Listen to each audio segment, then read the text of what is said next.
YJ 이노베이션스의 대표 권희주는 비에 젖은 한국 대학교 캠퍼스를 무감각한 시선으로 바라보고 있었다.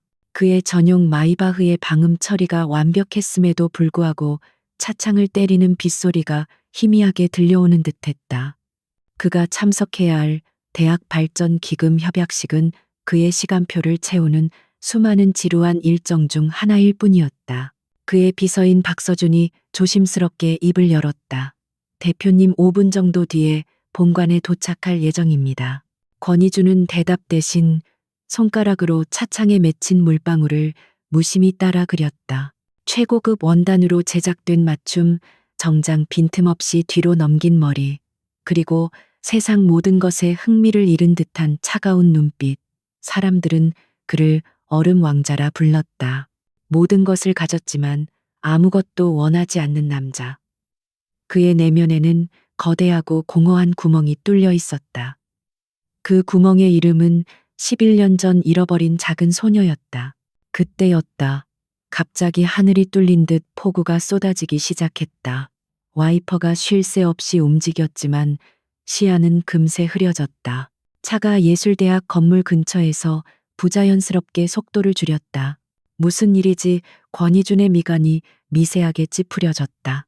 아, 학생들이 길을 막고 있는 것 같습니다. 대표님, 다른 길로 돌아갈까요?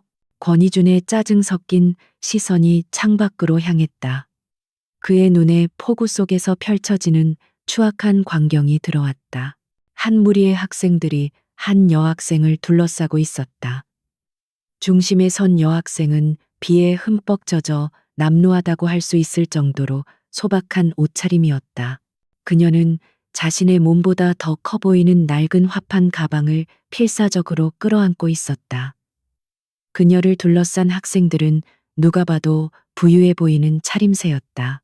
특히 무리의 중심에 선 최유라라는 여학생은 명품 우산 아래에서 비 한 방울 맞지 않은 채 잔인한 미소를 짓고 있었다.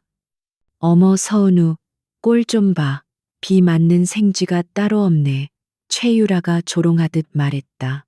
서은우라 불린 여학생은 대꾸 없이 입술을 굳게 다물었다.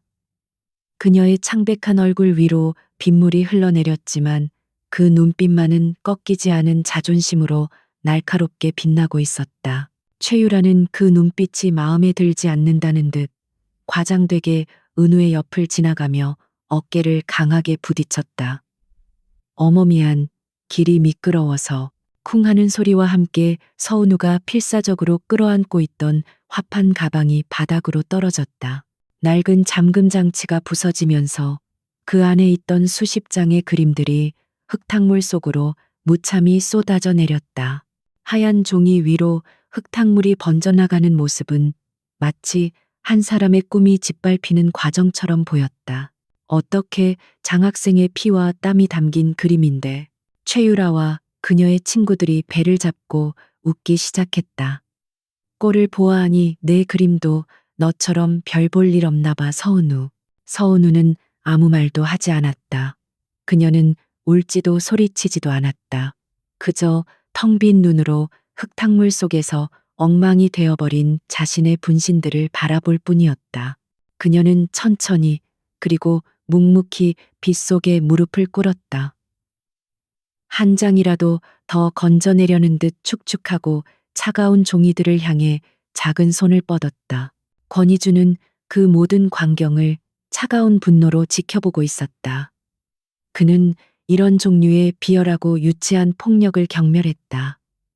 그는 운전기사에게 다른 길로 가라고 명령하려 했다. 바로 그때였다. 그의 시선이 빗속에 무릎 꿇은 소녀 서은우에게 고정되었다. 굴욕적인 상황 속에서도 눈물을 보이지 않는 그 조용하지만 꺾이지 않는 존엄성. 그 모습이 그의 뇌리 깊숙한 곳에 잠들어 있던 어떤 기억을 수면 위로 끌어올렸다. 나무에서 떨어져 무릎이 깨졌으면서도 울지 않고 흙을 털고 일어나던 작은 소녀의 희미한 잔상. 아니야, 착각이겠지. 그는 고개를 저으며 헛된 감상을 지우려 했다. 바로 그 순간 서은우의 젖은 셔츠 옷깃 사이로 가느다란 은색 체인이 스르르 빠져나왔다. 그리고 체인 끝에 매달려 있던 작고 반짝이는 무언가가 퐁하는 소리와 함께 흙탕물 속으로 떨어졌다. 그것은 초승달 모양의 작은 은재, 로켓이었다. 서은우는 숨 막히는 소리를 냈다. 그녀는 엉망이 된 그림들도 잊은 채 경악과 공포가 뒤섞인 표정으로 흙탕물을 미친 듯이 더듬기 시작했다. 마치 세상에서 가장 소중한 것을 잃어버린 사람처럼 권희준의 세상은 그 순간 멈췄다. 그의 피가 얼어붙었다. 심장이 바닥으로 떨어지는 듯한 충격.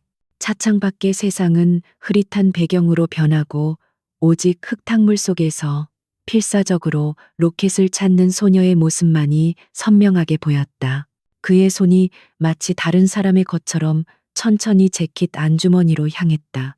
그는 낡은 가죽 지갑을 꺼냈다.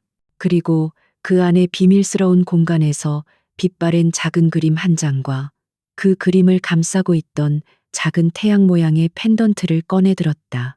11년 전 지옥 같던 그의 유년 시절 유일한 빛이 되어주었던 소녀, 까만 눈동자와 따뜻한 미소를 가졌던 아이.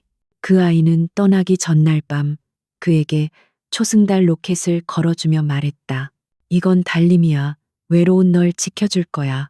이건 해님. 내가 가질게. 그럼 우린 밤에도 낮에도 친구인 거야. 그의 서은우. 그가 11년간 단 하루도 잊지 못하고 찾아 헤맸던 단 한 사람. 권희준의 머릿속에서 거대한 폭발이 일어났다. 수천 번 상상했던 재회는 이런 모습이 아니었다. 화려한 갤러리에서 혹은 햇살 좋은 공원에서.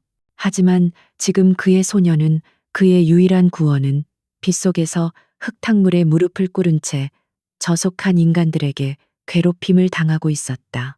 그의 차가운 가면이 산산조각 났다. 공허함으로 가득 찼던 그의 눈에 무시무시한 불꽃이 타오르기 시작했다. 충격, 분노, 그리고 뼛속까지 사무치는 보호 본능. 차 세워. 그의 목소리는 지옥에서 울려 퍼지는 것처럼 낮고 위험했다. 네, 대표님. 하지만 약속 시간이. 박 비서가 당황해서 말했다. 권희준은 대답을 기다리지 않았다. 그는 직접 차문을 거칠게 열어젖혔다. 억수같이 쏟아지는 비가 그의 값비싼 정장을 순식간에 적셨다. 빗물이 그의 이마를 타고 흘러내렸지만 그는 아무것도 느끼지 못했다. 그의 모든 신경과 존재는 단 한 곳을 향해 있었다. 자신의 가장 소중한 보물을 감히 건드린 자들을 향해. 그리고 그 보물을 되찾기 위해 얼음 왕자 권희준이 마침내 폭풍 속으로 걸어 들어가고 있었다. 권희준이 차에서 내리는 순간 억수같이 쏟아지던 비의 기세마저 주눅이 든 듯했다. 그의 압도적인 존재감은 하나의 결계처럼 주변의 모든 소음과 움직임을 멈춰 세웠다. 서은우를 둘러싸고 있던 학생들의 웃음소리가 목구멍에 걸린 듯 뚝 끊겼다. 그들은 갑자기 나타난 남자에게서 뿜어져 나오는 서늘하고 위험한 아우라에 본능적인 위협을 느꼈다. 상황 파악이 안 된 최유라가 가장 먼저 입을 열었다. 그녀는 특유의 오만한 표정으로 그를 위아래로 훑었다. 저기요, 아저씨. 누구신데 남의 일에 끼어들고 그러세요. 권희준은 그녀를 완전히 무시했다. 마치 그녀가 길가의 돌멩이라도 되는 것처럼. 그의 시선은 단 한치의 미동도 없이 빗속에 무릎 꿇은 서은우에게 고정되어 있었다. 은우는 자신을 향해 걸어오는 남자를 꿈을 꾸는 듯한 멍한 표정으로 올려다보았다. 그는 은우의 바로 앞에 멈춰섰다. 그리고 다음 순간 그는 수천만 원을 호가하는 자신의 맞춤, 정장 재킷을 벗어 비에 젖어 가늘게 떨고 있는 은우의 어깨 위로 덮어주었다. 재킷에 남아있던 그의 체온이 얼음장 같던 은우의 몸으로 스며들었다. 그뿐만이 아니었다. 그는 조금의 망설임도 없이 은우의 앞에 한쪽 무릎을 꿇었다. 질척이는 흙탕물이 그의 값비싼 바지를 더럽혔지만 그는 전혀 신경 쓰지 않았다. 그는 조심스러운 손길로 흙탕물 속에 반쯤 잠겨있던 초승달 로켓을 집어들었다. 그 로켓을 바라보는 그의 눈빛은 잃어버렸던 성물을 되찾은 순례자처럼 경건하고도 고통스러워 보였다. 그는 로켓과 은우의 얼굴을 번갈아 보았다. 11년의 세월이 흘렀지만 젖은 머리카락 아래 드러난 앳된 얼굴에는 분명 어린 시절의 모습이 남아 있었다. 서은우, 맞지? 10년 넘게 그 어떤 감정도 담지 않았던 그의 목소리가 거칠게 잠겨 있었다. 은우는 너무 놀라 아무 말도 할 수 없었다. 그녀는 그저 자신을 감싼 재킷을 움켜쥔 채 작게 고개를 끄덕일 뿐이었다. 그제야 권희주는 자리에서 일어섰다. 그는 다시 얼음 같은 분노가 깃든 표정으로 겁에 질려 굳어있는 학생들을 향해 몸을 돌렸다. 그는 목소리를 높이지 않았다. 오히려 얼음 조각처럼 차갑고 날카로운 목소리로 나직하게 말했다. 너희들 방금 무슨 짓을 한 건지 알아. 그의 시선이 최유라부터 시작해 옆에 있던 학생들의 얼굴 하나하나를 마치 낙인처럼 새기듯 훑었다. 그 시선에 닿은 학생들은 저도 모르게 몸을 떨었다. 권희주는 품에서 휴대폰을 꺼내 비서에게 전화를 걸었다. 그의 명령은 간결하고 잔인했다. 박 비서, 지금 내 눈앞에 있는 저 학생들 이름 학과 가족 관계까지 전부 파악해. 그리고 당장 한국대학교 이사장에게 연락해서 총장 호출해. 5분 안에 내 앞에 못 끼어오면 YJ 이노베이션스의 모든 후원 오늘부로 중단한다고 전해. YJ 이노베이션스. 대한민국 최고의 IT 기업이자 한국대학교의 가장 큰 후원사. 그 이름을 모르는 학생은 없었다. 최유라를 포함한 모든 학생들의 얼굴이 새하얗게 질렸다. 그제야 그들은 자신들이 건드린 남자가 누구인지 깨달았다. 최유라는 자신의 아버지만 믿고 아나무인으로 행동해왔지만 그녀의 아버지조차 YJ 그룹 앞에서는 고개를 숙여야 했다. 권희주는 그들의 공포를 즐길 시간조차 없다는 듯 다시 은우에게 몸을 돌렸다. 그는 부서지기 쉬운 유리 새공품을 다루듯 조심스럽게 은우를 일으켜 세웠다. 그리고 겁에 질린 학생들과 어쩔 줄 몰라 하는 자신의 비서를 그 자리에 남겨둔 채 은우를 데리고 자신의 차로 향했다. 마이바흐의 문이 닫히자 바깥 세상의 폭우와 소음은 거짓말처럼 사라졌다. 차 안은 고요했다. 은우의 몸에서 나는 미세한 떨림과 젖은 옷에서 떨어지는 물방울 소리만이 정적을 깨뜨렸다. 권희주는 말없이 히터 온도를 높이고 옆자리에 있던 마른 수건을 그녀에게 건넸다. 한참의 침묵이 흘렀다. 은우가 혼란스러운 머리를 정리하려 애쓰고 있을 때 그가 먼저 입을 열었다. 11년 동안 널 찾고 있었어. 그는 지갑에서 태양 모양의 펜던트와 낡은 그림 한 장을 꺼내 그녀에게 보여주었다. 그림 속에는 커다란 나무 아래에 슬픈 표정으로 앉아 있는 한 소년이 그려져 있었다. 은우는 그것을 기억했다. 외톨이였던 소년. 자신이 유일하게 마음을 열었던 친구. 하지만 그녀는 그 소년과 눈앞의 압도적인 남자를 연결시킬 수 없었다. 권희주는 그녀의 혼란을 읽었다. 그는 그녀의 남루한 옷차림과 겁에 질린 눈빛, 그리고 그녀의 삶에 새겨졌을 고통의 흔적들을 보았다. 그는 더 이상 그녀를 세상에 혼자 둘 수 없다고 판단했다. 다시는 그녀를 잃어버리지 않겠다고, 다시는 세상이 그녀를 상처 주게 내버려 두지 않겠다고 그 순간 맹세했다. 그의 결정은 빠르고 단호하며 거의 폭력적일 정도로 일방적이었다.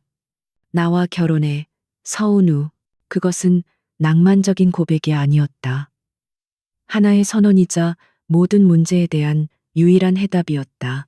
은우는 충격으로 말을 잃었다. 그녀의 동그란 눈이 믿을 수 없다는 듯 그를 향했다. 네, 네. 이건 계약이야. 그가 설명했다.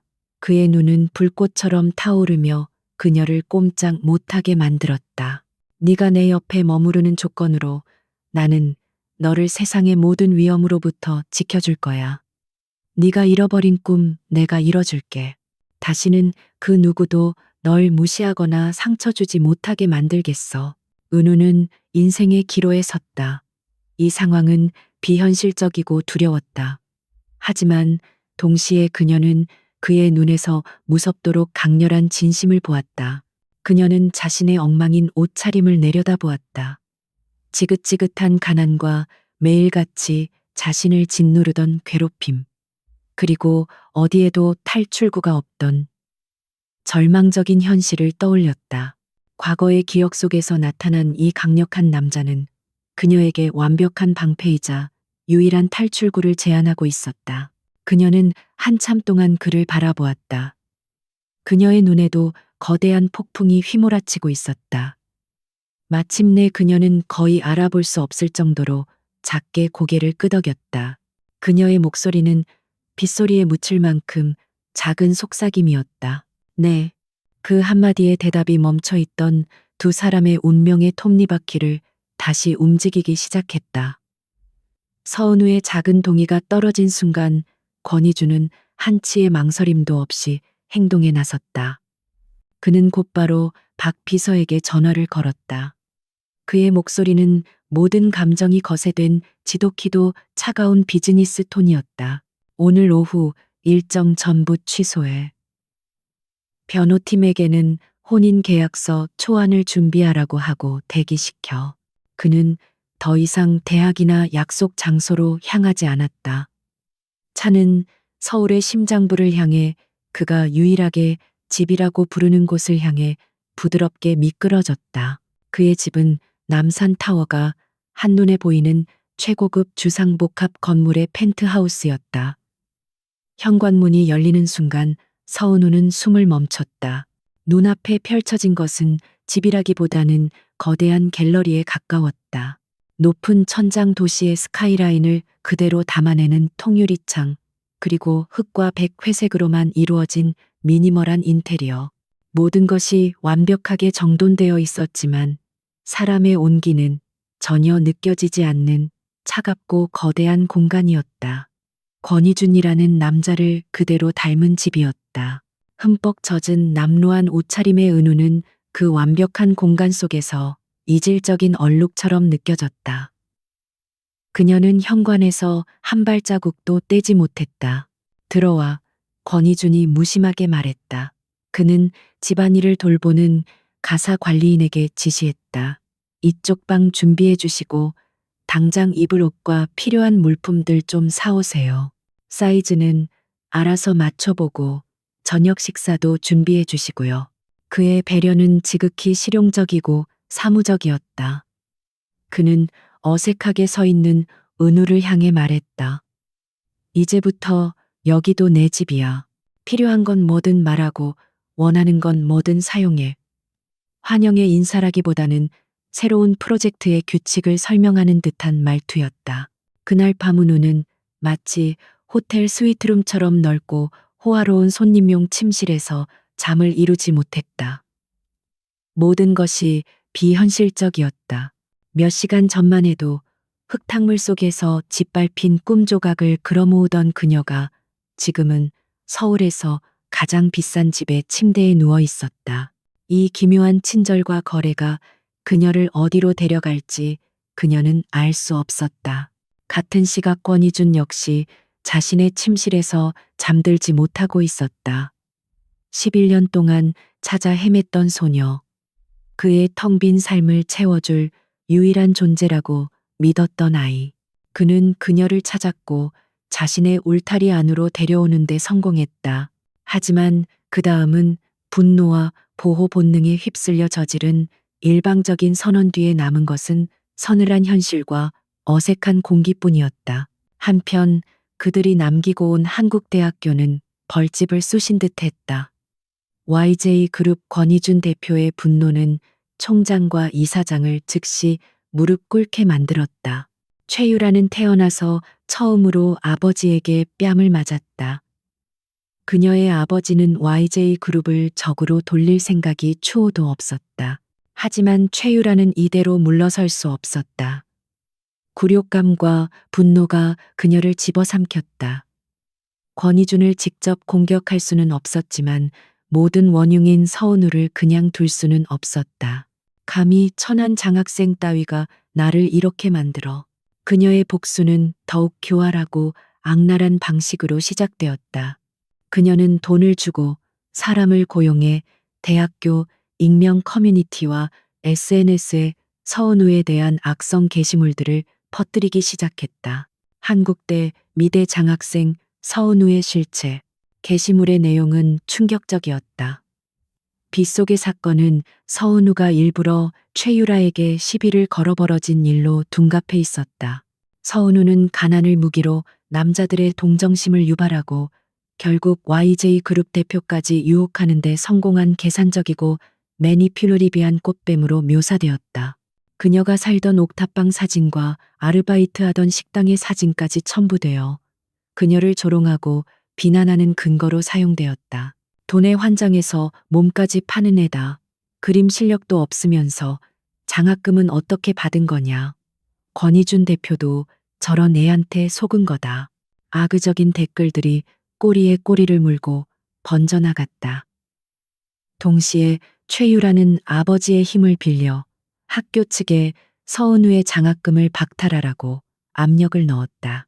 품행불량이라는 터무니없는 명분이었다. 며칠 뒤 새로운 삶에 겨우 적응하려던 은우는 이 모든 사실을 알게 되었다. 그녀는 거대한 펜트하우스 안에 철저히 고립된 채 자신을 향해 쏟아지는 수만 개의 화살을 온몸으로 맞아야 했다. 세상은 그녀가 도망쳐온 현실보다 훨씬 더 잔인하고 거대한 감옥이었다. 그녀는 권희준에게 이 사실을 말하지 않았다. 그에게 더 이상 짐이 되고 싶지 않았다.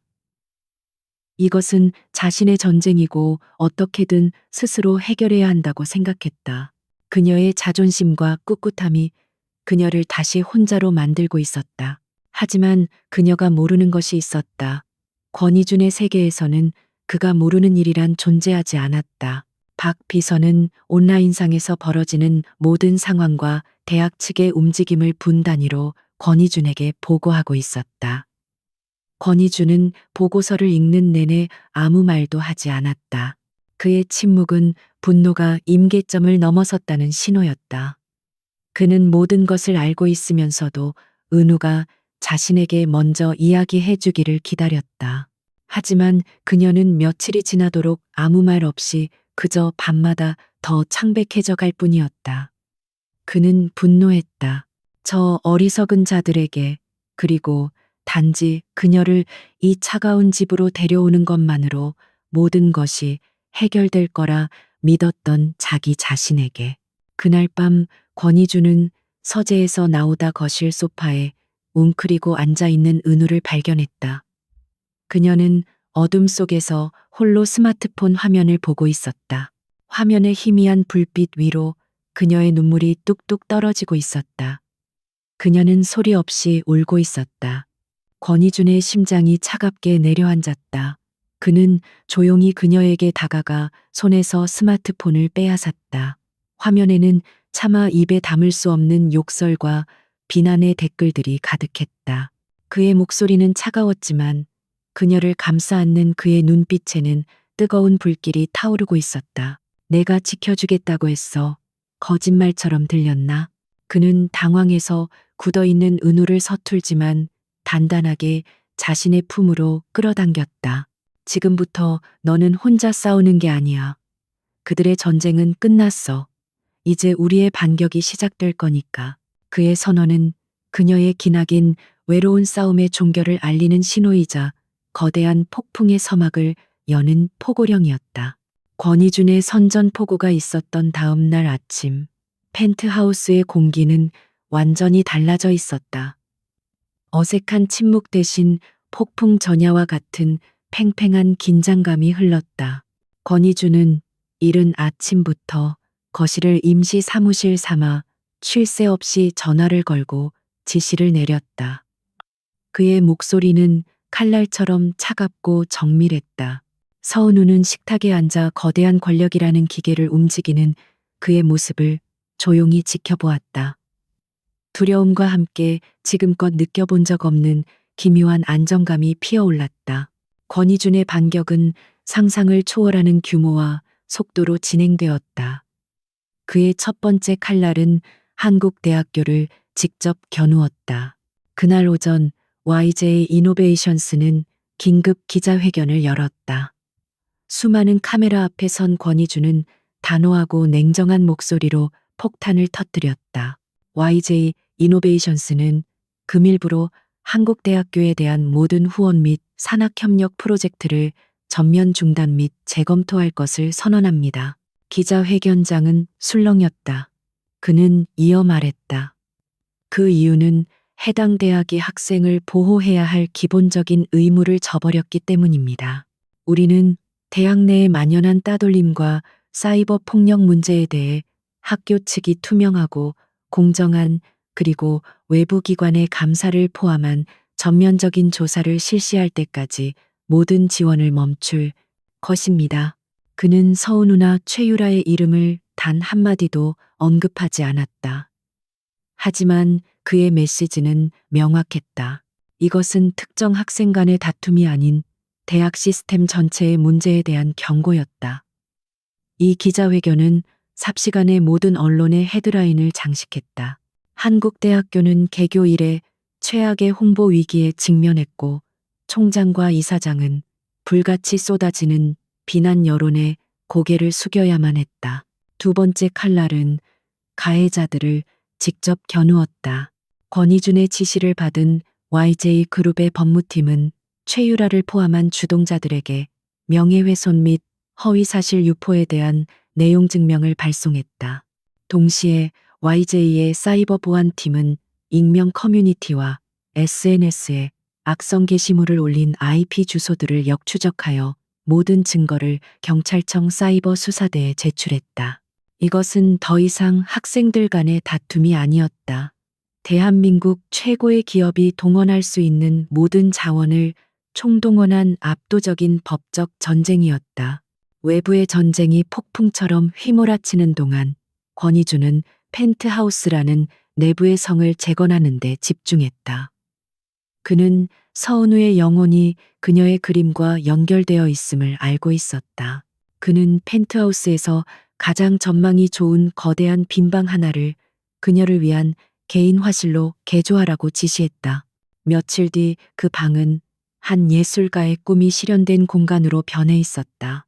북유럽에서 공수한 최고급 이젤과 캔버스 전 세계에서 수집한 수백 가지 색상의 물감과 안료 그리고 그림에만 집중할 수 있도록 설계된 완벽한 조명까지.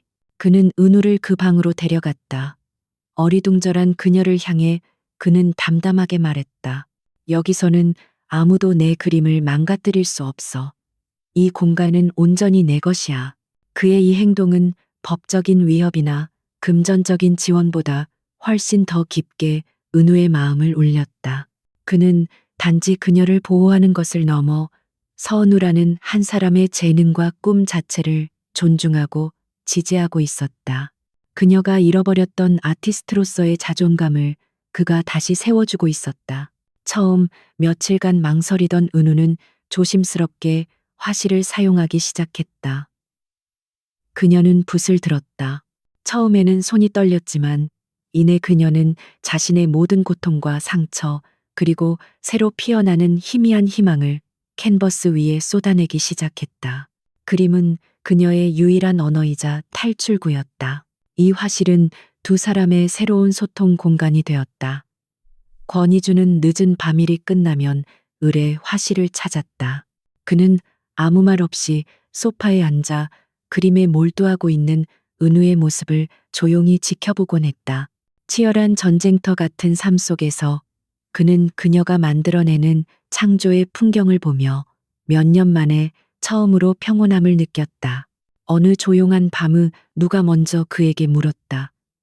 왜 그렇게 오랫동안 저를 찾으셨어요? 권희준은 거창한 대답을 하지 않았다.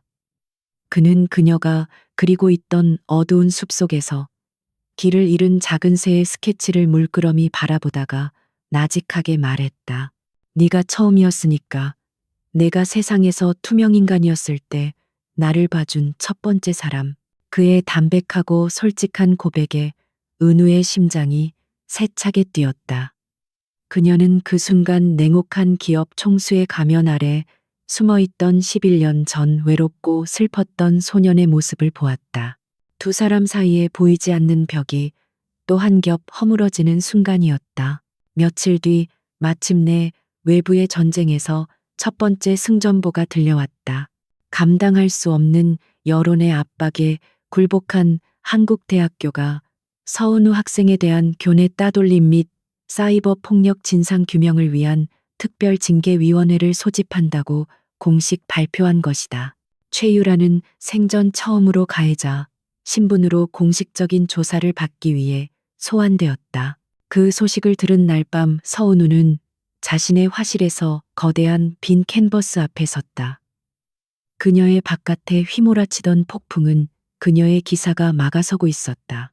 이제 그녀의 성역 안에서 그녀는 스스로를 위해 싸워야 했다. 그녀는 붓을 들었다. 그리고 심호흡을 한 뒤 팔레트에서 가장 강렬하고 선명한 붉은색 물감을 찍었다. 그녀의 눈빛에는 새로운 결의가 가득 차 있었다. 그녀는 더 이상 피해자가 아니었다. 그녀는 자신의 이야기를 스스로 그려나갈 예술가였다. 하얀 캔버스 위로 대담하고 생명력 넘치는 첫 번째 붓질이 시작되었다. 그것은 예술을 통한 그녀 자신의 반격의 서막이었다. 권희준의 반격으로 한국대학교는 발칵 뒤집혔다. 특별징계위원회는 YJ그룹 법무팀이 제출한 압도적인 증거 앞에서 어떠한 꼼수도 부릴 수 없었다. CCTV 영상 추적된 IP 주소, 그리고 그동안 침묵했던 학생들의 용기 있는 증언들이 최유라의 목을 조여왔다. 하지만 징계위원회에 소환된 최유라는 조금도 위축되지 않았다. 그녀는 자신의 아버지가 이 학교의 가장 큰 손이라는 사실을 믿고 있었기에 이 모든 소동이 결국 흐지부지 끝날 것이라 확신했다. 이런 혼란 속에서도 예술대학의 가장 큰 축제인 연례미술전은 예정대로 다가오고 있었다. 이 전시회는 학생들에게는 자신의 이름을 갤러리와 평론가들에게 알릴 수 있는 절호의 기회였다. 서은우에게는 자신의 실력을 증명할 무대였고 최유라에게는 서은우를 재기불능으로 만들 마지막 기회였다. 궁지에 몰린 최유라는 더욱 악랄해졌다. 그녀는 은우의 작품을 직접적으로 파손할 계획을 세웠다. 펜트하우스에 접근할 수는 없으니 작품이 전시장으로 운송되거나 설치되는 과정에서 사고를 위장해 망가뜨릴 생각이었다. 그녀는 전시장 설치 스케줄에 접근 권한이 있는 선배 김진석을 다시 한번 이용했다. 하지만 그들이 모르는 사이 은우의 화실에서는 기적이 일어나고 있었다. 권희준이 만들어준 완벽한 성역 안에서 서은우는 자신의 모든 영혼을 캔버스에 쏟아붓고 있었다. 그녀는 지난 몇 달간 겪었던 고통, 절망, 그리고 그 안에서 발견한 작은 희망과 사랑을 물감에 녹여냈다. 작품이 완성되던 날 밤 권희준은 화실에 들어섰다가 숨을 멈췄다. 거대한 캔버스에는 어둡고 혼란스러운 잿더미 속에서 한 줄기 눈부신 새벽빛을 향해 날아오르는 상처 입었지만 연약하지 않은 새 한 마리가 그려져 있었다. 잿더미 속에서 여명을 향해라는 제목의 이 그림은 보는 사람의 심장을 뒤흔드는 처절하면서도 숭고한 힘을 가지고 있었다.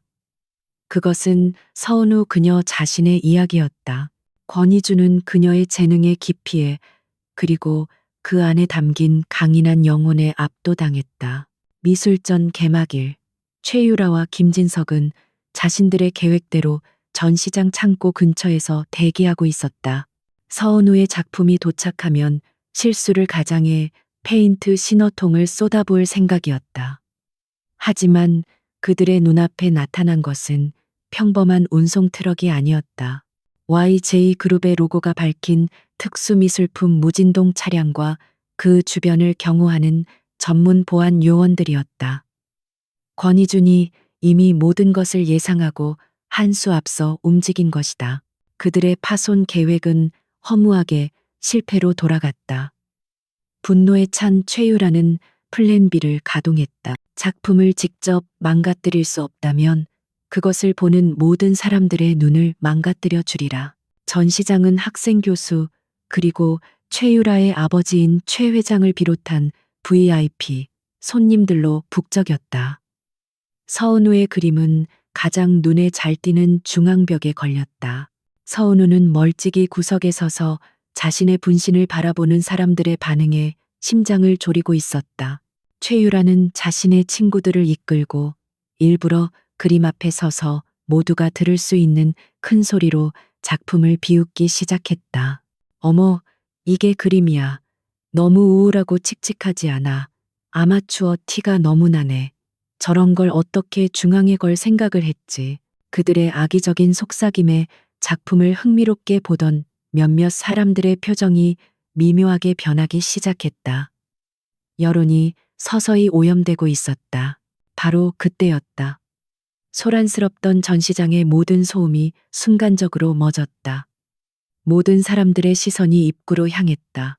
그곳에는 세계적인 명성을 가진 프랑스 출신의 미술평론가 앙투안 듀부와 앤토인 듀보이스가 서 있었다. 날카로운 안목과 독설로 유명한 그가 이 작은 대학의 전시회에 나타난 것만으로도 엄청난 사건이었다. 최유라는 흠칫했지만 이내 회심의 미소를 지었다. 잘 됐어. 저 까다로운 영감탱이가 서은우의 그림을 갈기갈기 찢어 놓으면 그걸로 완벽한 마무리가 될 거야. 앙투안 듀부아는 다른 작품들은 거들떠보지도 않은 채 곧장 전시장 중앙으로 걸어왔다. 그리고 서은우의 그림 앞에 멈춰 섰다. 전시장의 모든 사람들이 숨을 죽였다. 그는 한참 동안 미동도 없이 그림을 응시했다. 그의 표정은 읽을 수 없었다. 긴 침묵 끝에 그가 천천히 돌아섰다. 그의 눈은 지루함이 아닌 경이로운 발견을 한 자의 흥분으로 빛나고 있었다. 그는 모두가 들을 수 있는 목소리로 외쳤다. 이것은 학생의 작품이 아니오. 이것은 진정한 예술가의 영혼이 담긴 작품이란 말이오. 그는 그림을 다시 한번 돌아보며 감탄을 이어갔다. 이 처절한 감정빛과 어둠을 이용한 대담하고도 섬세한 표현. 이것은 단순히 기술을 넘어 생존의 서사를 이야기하고 있소. 작가가 누구요? 당장 이 그림을 그린 작가를 만나고 싶소. 최유라의 얼굴이 하얗게 굳었다. 구석에 숨어있던 서은우가 어쩔 줄 몰라 하고 있을 때 주변 사람들에게 등 떠밀려 평론가의 앞으로 나아갔다. 앙투안 듀부아는 남루한 차림의 작은 여학생이 작가라는 사실에 잠시 놀랐지만 이내 그녀의 눈을 들여다보고는 따뜻한 존경심이 담긴 미소를 보였다. 마드무아젤 당신은 진정한 재능을 가졌소. 그 순간 기자들의 카메라 플래시가 불꽃처럼 터져 나왔다. 최유라의 공개적인 조롱 계획은 서은우에게 가장 극적인 성공의 무대를 만들어주는 것으로 처참하게 역전되었다. 서은우는 더 이상 괴롭힘 당하던 투명인간이 아니었다. 그녀는 자신의 가장 큰 적인 최유라의 면전에서 세상이 주목하는 새로운 예술가로 찬란하게 떠오르고 있었다. 그녀의 그림이 그들의 모든 거짓말보다 더 크게 세상에 외치고 있었다. 미술전이 끝난 후 서은우는 하루아침에 신데렐라가 되었다. 그녀의 그림 잿더미 속에서 여명을 향해는 앙투안 듀부아의 극찬 한마디로 학생의 작품이 아닌 하나의 사건이 되었다. 유수의 갤러리에서 전시 제의가 쏟아졌고 언론은 쓰레기 더미에서 피어난 천재 화가라는 자극적인 제목으로 그녀의 이야기를 앞다투어 보도했다. 그녀는 더 이상 동정받는 장학생이 아닌 모두의 주목을 받는 예술계의 샛별이 되었다. 이 모든 상황을 가장 참을 수 없었던 것은 최유라였다. 자신의 무대여야 할 곳에서 가장 경멸하던 서은우가 주인공이 되었다. 그녀의 공개적인 망신은 교내 가십을 넘어 사교계의 웃음거리로 전락했다. 분노와 질투에 눈이 먼 그녀는 아버지인 태화건설 최 회장에게 달려가 울며 매달렸다. 최 회장은 YJ 이노베이션스와 업계 일 2위를 다투는 냉혹하고 무자비한 사업가였다.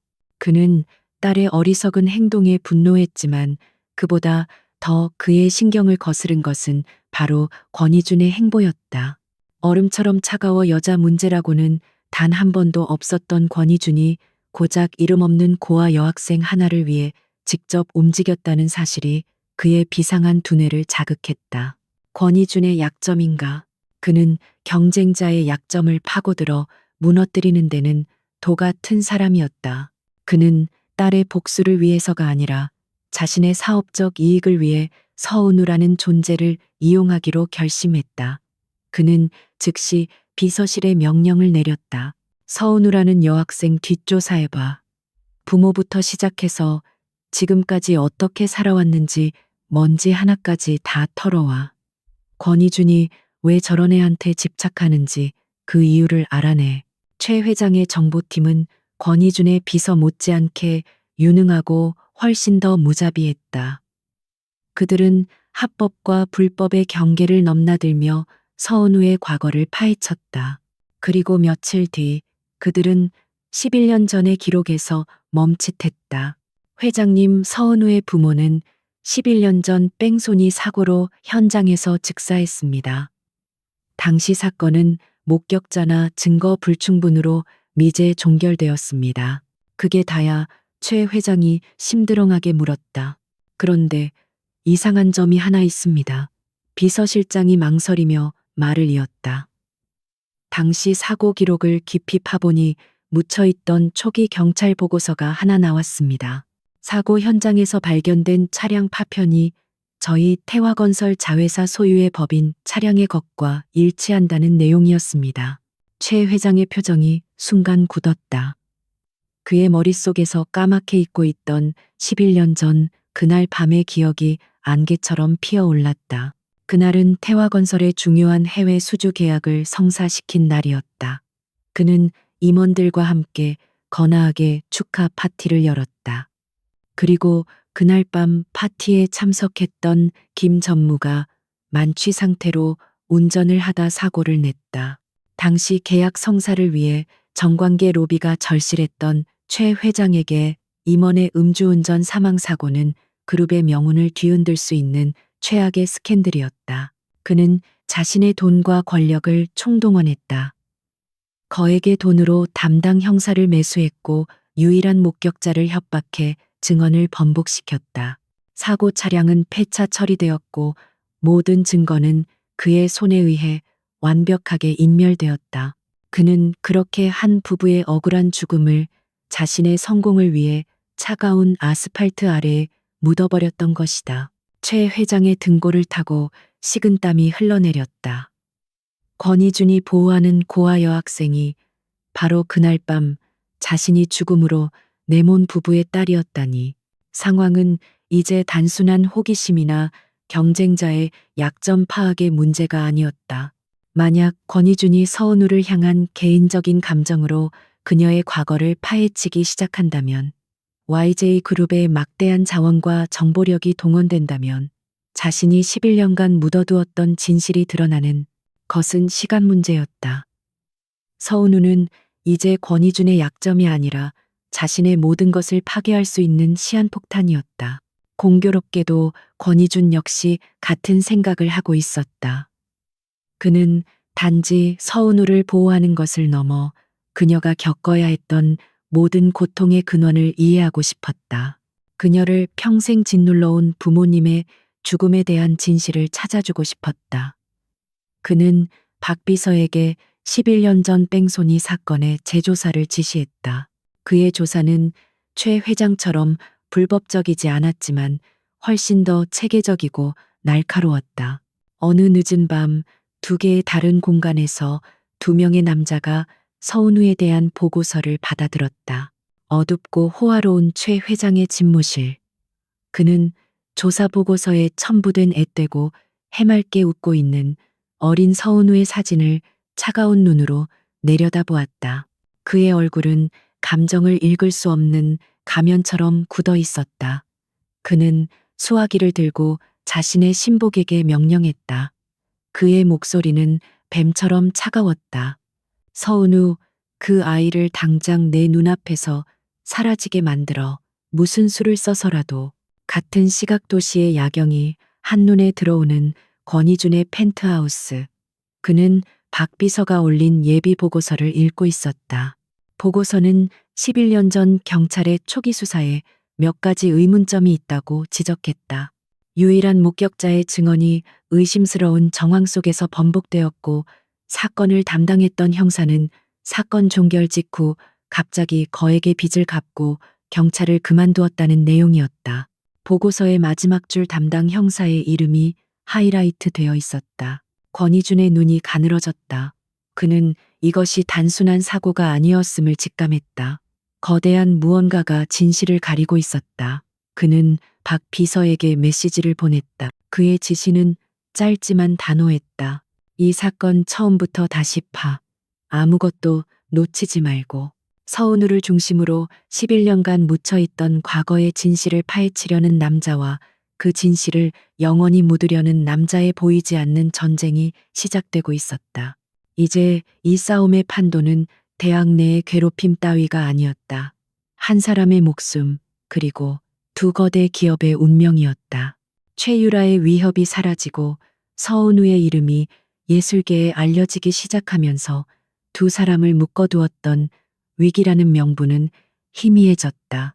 펜트하우스의 공기는 이제 어색함이나 긴장감 대신 부드럽고 따스한 일상의 공기로 채워지기 시작했다. 권희준은 난생 처음으로 퇴근 시간을 기다리는 남자가 되었다. 집에 돌아오면 늦게까지 그림을 그리는 은우를 위해 그녀가 좋아하는 베이커리의 샌드위치를 사들고 오는 것이 그의 새로운 습관이 되었다. 서은우는 그런 그를 위해 주방 카운터 위에 그날의 기분을 담은 작은 크로키 한 장을 남겨두곤 했다. 활짝 웃는 해바라기 혹은 비를 맞는 작은 새싹 같은 그림들.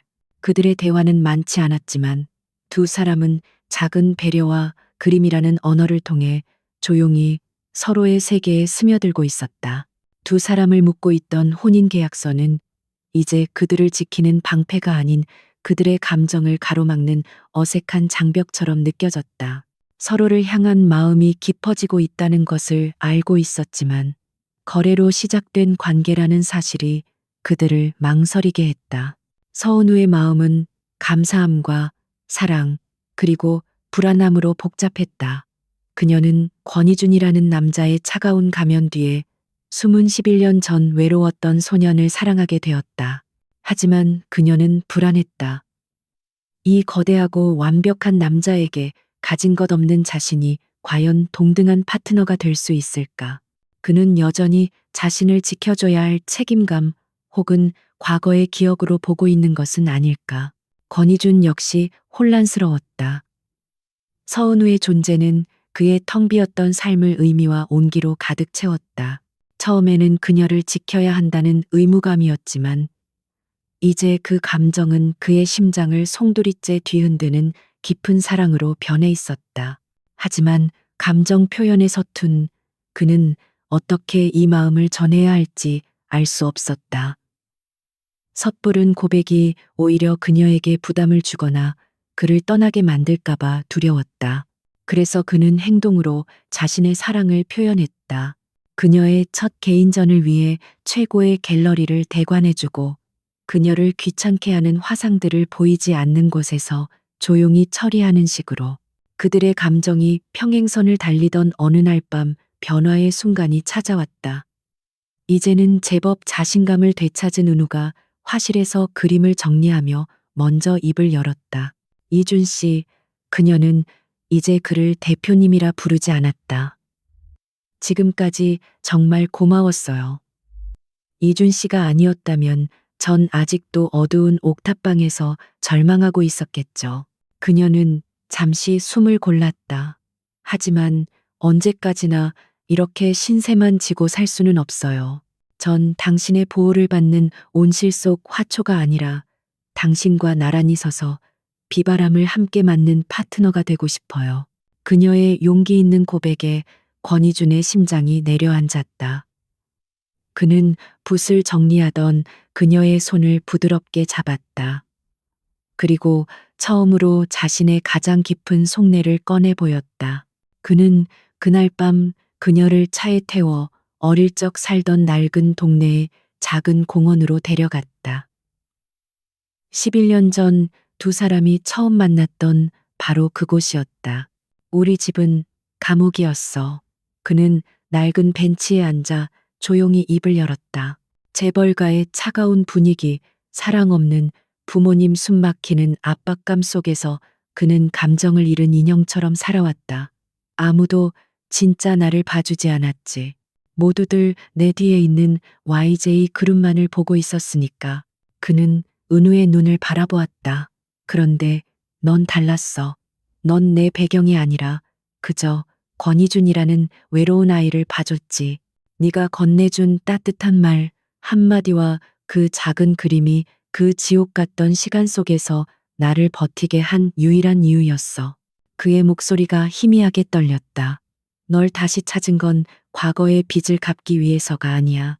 내 영혼의 잃어버린 반쪽을 찾기 위해서였어. 넌 나를 본 게 아니야. 은우야. 네가 나를 구원한 거야. 그의 고백에 은우의 눈에서 눈물이 흘러내렸다. 그녀는 그의 품에 안겨 그의 등을 말없이 토닥였다. 수많은 밤을 외롭게 지새웠을 두 개의 영혼이 11년의 시간을 넘어 비로소 완벽하게 하나가 되는 순간이었다. 그들의 감정이 서로에게 닿는 동안 과거의 진실을 향한 추적 역시 막바지를 향해 달려가고 있었다. 박 비서의 팀은 마침내 결정적인 단서를 찾아냈다. 11년 전 사건의 유일한 목격자. 그는 태화건설의 협박을 받고 시골의 작은 마을로 도망쳐 지금까지 숨어 살고 있었다. 권희준이 신변 보호를 약속하자 그는 마침내 입을 열기로 결심했다. 그는 그날 밤 자신이 본 모든 것을 털어놓았다. 만취 상태로 운전하던 가해 차량차에 선명하게 박혀 있던 태화건설의 로고, 그리고 사건 직후 자신을 찾아와 거액의 돈으로 입을 막고 협박했던 정체불명의 남자들과 부패한 형사에 대해서까지 모든 것이 밝혀지는 순간이었다. 유성과도 같았던 두 사람의 사랑이 확인된 바로 그날 밤 권희준은 박 비서에게서 걸려온 전화를 받았다. 그는 자신에게 막 잠이 든 은우의 머리를 다정하게 쓸어 넘기며 조용히 통화 버튼을 눌렀다. 박 비서의 목소리는 낮고 단호했다. 대표님 증인을 찾았습니다. 그리고 그가 증언한 모든 것의 배후에 태화건설 최 회장이 있었습니다. 권희준은 전화를 끊었다. 그의 품에서 은우는 세상에서 가장 행복한 미소를 지으며 잠들어 있었다. 그녀의 얼굴을 내려다보는 그의 눈빛은 더없이 다정했지만 그 너머의 심연에서는 차갑고 무서운 분노가 소용돌이치고 있었다.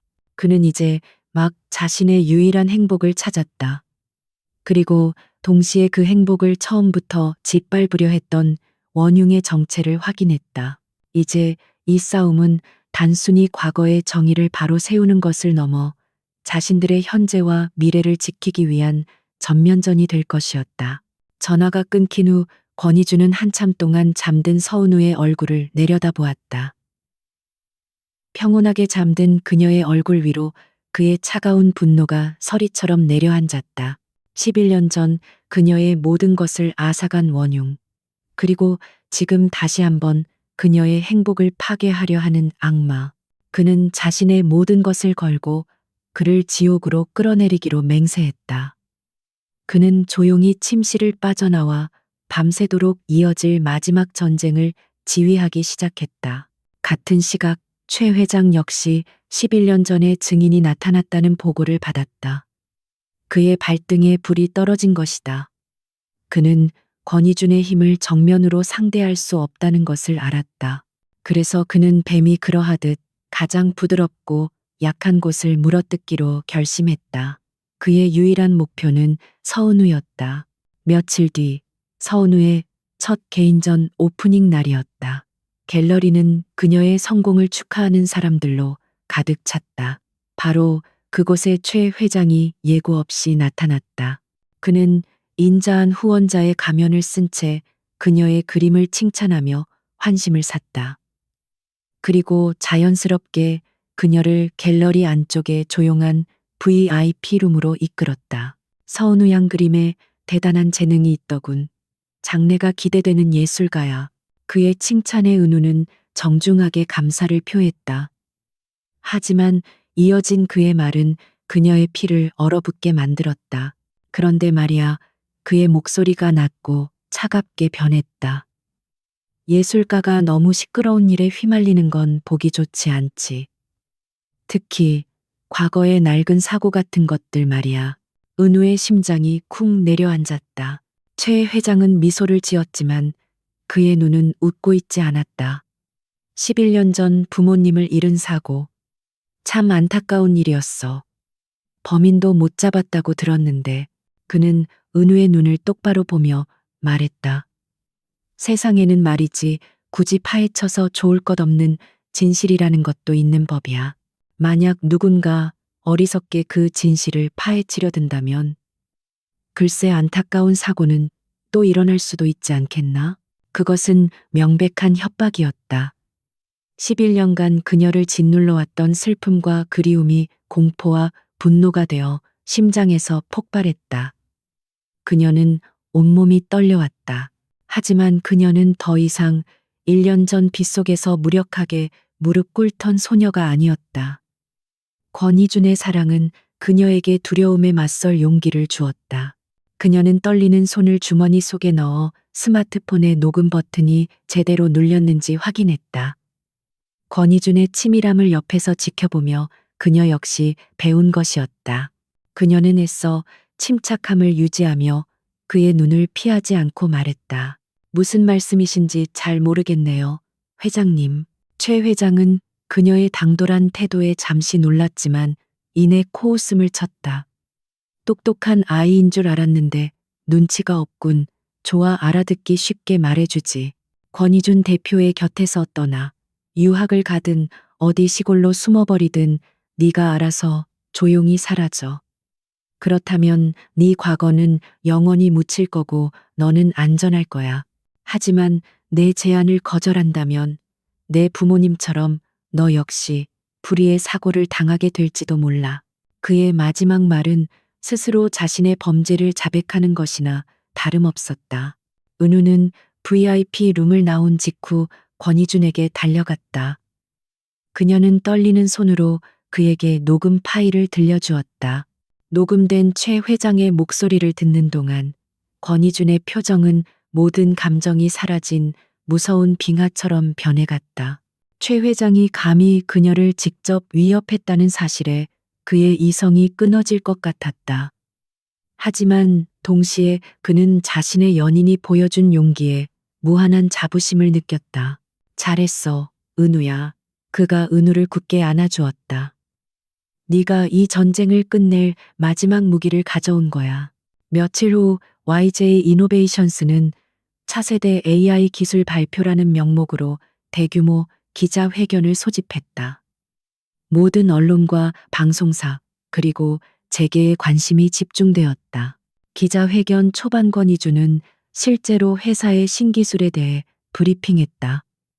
그리고 기자들의 관심이 최고조에 달했을 무렵 그는 갑자기 발표를 멈췄다.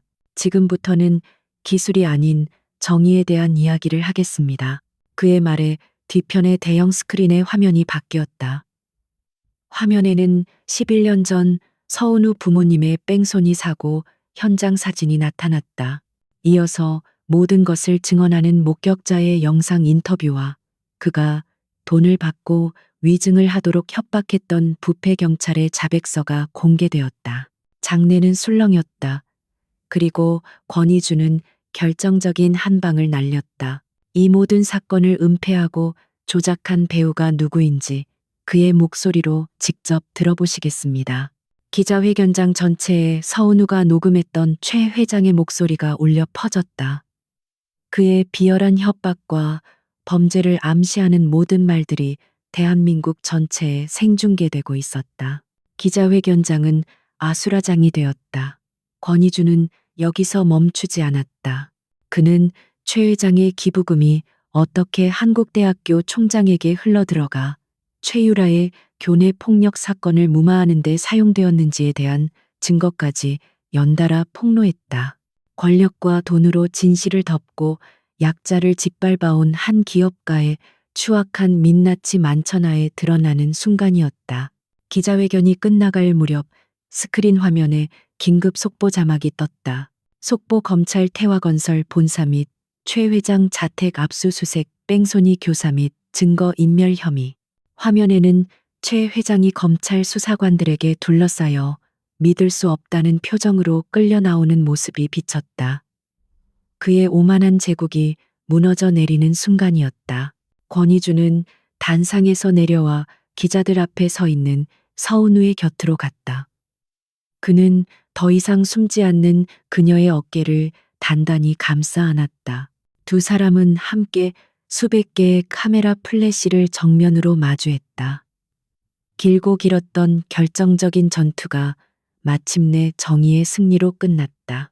묻혀있던 과거가 환한 빛 속으로 걸어 나왔고 악인은 대중의 심판대 위에 서게 되었다. 권희준의 기자회견은 대한민국을 뒤흔든 거대한 태풍이 되었다. 최 회장 스캔들은 모든 뉴스의 헤드라인을 장식했고 태화건설의 주가는 끝을 모르고 추락했다. 수십 년간 쌓아올린 최 회장의 철옹성은 하룻밤 사이에 모래성처럼 무너져 내렸다. 증거는 압도적이었다. 살아있는 증인의 증언, 부패 경찰의 자백, 그리고 최 회장 스스로 자신의 죄를 자백한 녹음 파일 앞에서 그는 어떤 변명도 할 수 없었다. 그는 뺑소니 교사 증거, 인멸 뇌물 공여 등의 혐의로 즉시 구속 기소되어 남은 여생을 차가운 감옥에서 보내게 되었다. 아버지라는 가장 큰 방패를 잃은 최유라의 세계 역시 산산조각 났다. 가문의 모든 자산이 동결되면서 그녀는 하루아침에 모든 것을 잃은 빈털터리가 되었다. 여론의 압박 속에서 대학 측은 기다렸다는 듯 징계위원회를 열어 그녀와 그녀의 친구들을 즉시 퇴학 조치했다. 한때는 캠퍼스의 여왕이었던 그녀는 이제 기자들의 카메라를 피해 도망다니는 범죄자의 딸이자 파렴치한 왕따 주동자로 전락했다. 오만함으로 다른 사람의 꿈을 짓밟았던 그녀는 이제 자신의 꿈과 미래를 모두 잃어버린 채 절망의 나락으로 떨어졌다. 마침내 서은우의 시간에도 정의가 찾아왔다. 그녀 부모님의 뺑소니 사건은 공식적으로 재수사에 착수되었고 최 회장의 유죄가 확정되면서 11년간의 미제 사건은 마침내 종결되었다. 태화건설과 경찰청은 과거의 은폐에 대해 공식적으로 대국민 사과를 발표했고 서은우는 천문학적인 액수의 피해 보상금을 받게 되었다. 하지만 그녀에게 돈은 중요하지 않았다. 며칠 뒤 그녀는 권희준의 손을 잡고 부모님이 잠들어 계신 작은 추모 공원을 찾았다. 그녀는 부모님의 빛바랜 사진 앞에 자신이 직접 그린 가장 아름다운 해바라기 그림을 내려놓았다. 엄마, 아빠, 이제 다 끝났어요. 그녀의 목소리는 눈물에 젖어 있었지만 슬픔보다는 평온함이 담겨 있었다. 이제는 더 이상 아파하지 마시고 억울해하지 마시고 하늘에서 편히 쉬세요. 저 아주 잘 지내고 있어요. 엄마 아빠가 자랑스러워할 만한 딸이 될게요. 그녀는 더 이상 울지 않았다. 권희준이 그녀의 곁에서 그녀의 슬픔을 함께 짊어지고 있었기 때문이다. 그는 말없이 그녀의 어깨를 감싸 안아주었다. 과거의 그림자가 완전히 걷히고 그녀의 영혼이 비로소 완전한 자유를 얻는 순간이었다. 과거의 어둠에서 벗어난 서은우는 눈부시게 빛나기 시작했다. 최 회장의 협박 소동으로 잠시 중단되었던 그녀의 첫 개인전은 재개되자마자 엄청난 성공을 거두었다. 그녀의 그림에 담긴 진솔한 이야기와 천재적인 재능은 대중의 마음을 사로잡았다. 그녀는 이제 자신의 힘으로 당당히 세상에 선 경제적으로도 독립한 유명 예술가가 되었다. 모든 폭풍이 지나간 어느 저녁 펜트하우스는 고요했다. 두 사람은 처음 만났던 그날처럼 거실의 소파에 마주 앉았다. 그들을 묶어두었던 계약은 이제 모든 명분을 잃었다. 은우가 먼저 입을 열었다. 그녀의 눈빛은 이전과 비교할 수 없을 만큼 맑고 당당했다. 이준 씨, 이제 전 괜찮아요. 더 이상 누구의 보호도 필요 없을 만큼 강해졌어요. 그녀는 그의 눈을 똑바로 바라보며 말했다. 그러니 당신도 이제 그 무거운 책임감에서 벗어나도 괜찮아요. 저 때문에 당신의 발목을 잡힐 필요 없어요. 그것은 그에게 자유를 주는 말인 동시에 그의 진심을 확인하고 싶은 그녀의 마지막 용기였다.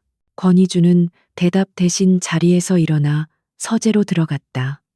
잠시 후 그는 작은 벨벳 상자를 들고 나왔다. 그는 은우의 앞에 한쪽 무릎을 꿇었다. 1년 전 흙탕물 속에서 그녀의 로켓을 찾아주기 위해 꿇었던 그 무릎이었다. 그가 상자를 열자 그 안에는 화려한 다이아몬드 반지가 아닌 작은 태양과 초승달이 서로를 감싸고 있는 모양의 세상에 단 하나뿐인 반지가 빛나고 있었다. 서은우, 그가 그녀의 손을 잡았다. 그의 목소리는 진심으로 떨리고 있었다. 너를 지키는 건 나에게 단 한 번도 책임감이었던 적이 없어. 그건 내 존재의 이유였고 내 삶의 목적이었어. 나는 더 이상 너의 보호자가 되고 싶지 않아. 그는 반지를 꺼내 그녀의 손가락에 부드럽게 끼워주었다. 너의 파트너, 너의 가족, 그리고 너의 남편이 되고 싶어. 계약이 아닌 진심으로 나와 결혼해 줄래? 차가운 CEO가 거래를 제안하던 모습은 온데간데 없었다. 그의 앞에는 자신의 영혼을 모두 바쳐 한 여자에게 사랑을 고백하는 한 남자가 있을 뿐이었다. 서은우의 눈에서 행복의 눈물이 흘러내렸다. 그녀는 이제 그와 모든 면에서 동등한 강하고 성공한 여자였다. 그녀는 활짝 웃으며 세상에서 가장 행복한 목소리로 대답했다. 네, 좋아요. 정의가 실현된 자리에 마침내 새로운 새벽이 밝아오고 있었다. 그것은 단순히 과거의 청산을 넘어 서로에 대한 깊은 사랑과 존중 위에서 함께 만들어갈 미래의 약속이었다. 1년 후 따스한 봄 햇살이 가득한 어느 날, 권희준과 서은우의 결혼식은 세상에서 가장 화려하지도 가장 거대하지도 않았다. 대신 세상에서 가장 따뜻하고 진실된 순간으로 채워졌다. 두 사람은 수많은 비즈니스 파트너와 기자들 대신 그들을 진심으로 아끼는 소수의 사람들만 초대했다. 장소는 아름다운 정원이 있는 작은 미술관이었다. 얼음 왕자라 불리던 남자 권희주는 검은 턱시도를 입고 신부 입장을 기다리고 있었다. 하지만 그의 얼굴에는 더 이상 얼음 같은 냉정함이 없었다. 오직 자신의 세상을 구원해준 단 한 사람을 기다리는 남자의 벅찬 설렘과 깊은 사랑만이 가득했다. 마침내 서은우가 아버지의 손을 잡는 대신 그녀의 곁을 묵묵히 지켜주었던 박서준 비서의 팔짱을 끼고 입장했다. 그녀는 화려한 보석 대신 들꽃으로 만든 작은 화관을 쓰고 있었다. 그녀의 얼굴에 떠오른 미소는 그 어떤 보석보다도 찬란하게 빛났다. 그녀는 더 이상 빗속에서 떨던 소녀가 아닌 자신의 행복을 스스로 쟁취해낸 눈부신 여왕이었다. 두 사람은 서로를 마주보고 그들의 지난 여정이 담긴 결혼 서약을 낭독했다. 권희준이 먼저 말했다. 그의 목소리는 사랑으로 충만했다. 가장 어두웠던 폭풍우 속에서 나는 당신을 다시 만났습니다. 당신은 내가 그토록 찾아 헤맸던 달빛이었지만 나에게 살아가는 법을 가르쳐준 따스한 햇살이 되었습니다. 이제 내가 당신의 집이 되어 당신의 파트너가 되어 그리고 당신의 가장 큰 지지자가 되어 내 모든 날들을 당신과 함께 할 것을 맹세합니다. 이어서 서은우가 행복의 눈물이 그렁한 눈으로 그를 보며 말했다. 가장 외로웠던 순간에 당신은 나의 방패가 되어 주었습니다. 상처를 치유할 성역을 선물했고 다시 날아오를 용기를 주었습니다. 내가 나 자신을 피해자라고 생각했을 때 당신은 내 안의 예술가를 보아주었습니다. 이제 내가 당신의 세상을 다채로운 색과 온기 그리고 사랑으로 가득 채워줄 것을 맹세합니다. 그들의 입맞춤과 함께 하객들의 따뜻한 박수 소리가 봄의 정원을 가득 메웠다. 그것은 11년의 기다림을 넘어 마침내 서로의 구원이 된 두 사람의 완벽한 해피엔딩이었다. 몇 년 후, 권희준 회장과 세계적인 서양화가로 명성을 떨치게 된 서은우는 재계에서 가장 이상적인 파워 커플로 알려져 있다. 권희준은 여전히 뛰어난 경영자였지만 이전보다 훨씬 더 인간적이고 따뜻한 리더로 존경받았다. 서은우는 자신의 재능을 사회에 환원하기 위해 서은우 예술재단을 설립하여 자신처럼 어려운 환경에 있는 예술학도들을 후원하는 일에 앞장섰다. 한때는 차갑고 텅 비어 있던 펜트하우스는 이제 서은우의 생명력 넘치는 그림들과 따스한 햇살, 그리고 내 살배기 딸아이의 사랑스러운 웃음소리로 가득 찬 완벽한 집이 되어 있었다. 어느 주말 오후 딸아이가 아빠의 서재에서 낡고 빛바랜 그림 한 장을 발견했다. 아빠, 이게 뭐야? 웬 슬픈 오빠가 혼자 앉아 있어. 권희주는 딸을 무릎에 앉히고 그림을 소중하게 쓰다듬었다. 그는 그림을 보고 있는 서은우와 눈을 맞추며 따뜻하게 미소 지었다. 이건 말이지. 아주 외로운 소년의 그림이야. 그의 말에 은우가 딸아이의 머리를 쓰다듬으며 덧붙였다. 그리고 그 소년과 친구가 되고 싶었던 한 작은 소녀가 그린 그림이란다. 권희주는 은우의 손을 잡고 사랑스러운 눈으로 자신의 두 보물을 바라보았다. 그리고 그 소년과 소녀가 다시 만났기 때문에 그가 말을 마쳤다. 우리 딸이 이렇게 태어날 수 있었던 거란다. 과거의 달빛은 외로운 소년의 유일한 희망이었지만 마침내 그녀는 그의 삶에 떠오른 눈부신 태양이 되어 그들 모두를 위한 따뜻하고 찬란한 현실을 만들어냈다. 그들의 사랑은 단순히 역경을 이겨낸 것이 아니라 상처를 치유하고 새로운 세상을 창조했다. 그렇게 두 사람은 영원히 행복하게 살았다.